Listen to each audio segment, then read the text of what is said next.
এই সরকার এবং তাদের কর্তা ব্যক্তিরা বহু পিএইচডি ডিগ্রি নিয়েছেন। এইগুলি নাকি সম্মানসূচক পিএইচডি ডিগ্রি, অনারারি ডিগ্রি। খালি ঘোষণা করেন নাই যে মিথ্যা চর্চার উপরে পৃথিবীর সর্বশ্রেষ্ঠ ডিগ্রিটাও যে তাদের দখলে, এই ঘোষণাটা তারা করেন নাই, আমরা করছি।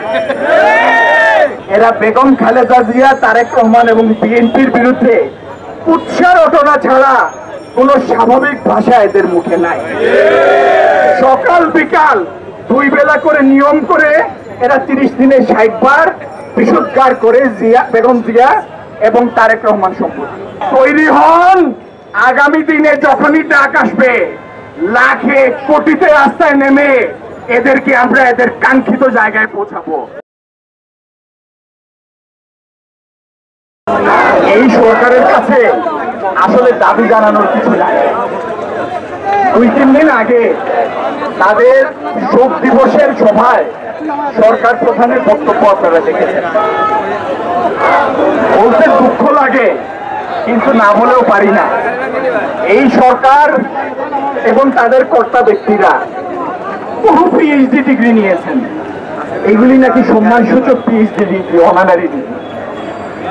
খালি ঘোষণা করেন নাই যে মিথ্যা চর্চার উপরে পৃথিবীর সর্বশ্রেষ্ঠ ডিগ্রিটাও যে তাদের দখলে, এই ঘোষণাটা তারা করেন নাই, আমরা করছি।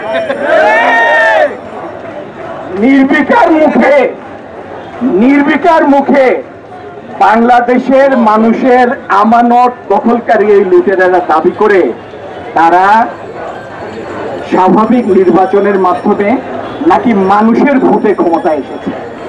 এই দেশে গণতন্ত্রের চর্চা নাকি করে এই লুটেরারা, গণতন্ত্রের ভিত্তি নাকি স্থাপন করেছে তারা, আর এই দেশের অর্থনৈতিক উন্নয়ন নাকি করেছে এই লুটেরারা। যে ভঙ্গিতে এই সরকারের কর্তা ব্যক্তিরা বক্তব্য রাখেন, মুখের দিকে তাকালে বোঝা যায় তাদের মধ্যে এমন প্রতিশোধ পরায়ণতা, এমন জিজ্ঞাসা। সরকারের একটি দপ্তর আছে, পরিবেশ দপ্তর। এরা শর্ত দেয় যে শিল্প কারখানায় বর্জ্য নিঃসরণ করতে হবে, ময়লা পরিষ্কার করে নদী নালা পুকুরে পানি ফেলতে হবে। এই নদী নালা, এই বর্জ্য পরিষ্কার করার জন্য যে প্রসেস, যে প্রক্রিয়া, সেই প্রক্রিয়ায় বর্জ্য খায় ব্যাকটেরিয়া। ওই ব্যাকটেরিয়া ময়লাতে থাকে। ওই ব্যাকটেরিয়া আপনি যদি এসি রুমে নিয়ে আসেন অথবা ফ্যান চালিয়ে ফ্যানের নিচে রাখেন, ওটা বাঁচবে না। ওটা ময়লার মধ্যে থাকে এবং ময়লা খেয়ে বেঁচে থাকে।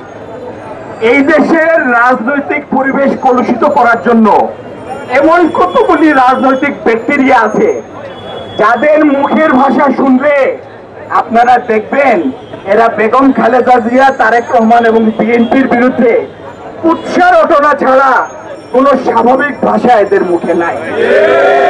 সকাল বিকাল 2 বেলা করে নিয়ম করে এরা 30 দিনে 60 বার বিশুদ্ধার করে বেগম জিয়া এবং তারেক রহমান সম্পর্কে। এমন নিয়ম নিষ্ঠভাবে রেগুলার নিয়মিত ভিত্তিতে এরা বলে, মনে হয় প্রত্যেক সপ্তাহ শেষে কেউ ডায়েরি খুলে চেক করে যে এই সপ্তাহে 14 বার বললো কিনা, না 71 মিস কেন। এই যে রাজনৈতিক ব্যাকটেরিয়া, এদের এবং এদের পৃষ্ঠপোষকদের যদি অপসারণ করা না যায়, এই দেশের রাজনীতি কোনোদিন পরিষ্কার হবে না। এই দেশে কোনোদিন সুষ্ঠু স্বাভাবিক পরিবেশ ফিরবে না।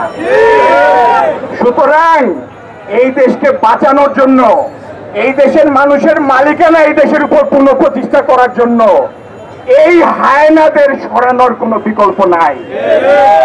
তারা মুখে যে কথাগুলি বলে কাজ করে ঠিক তার বিপরীত। এরা যখন বলে দেশের উন্নয়ন করেছে, আসলে এই দেশকে লুটপাট করে সর্বশান্ত করেছে।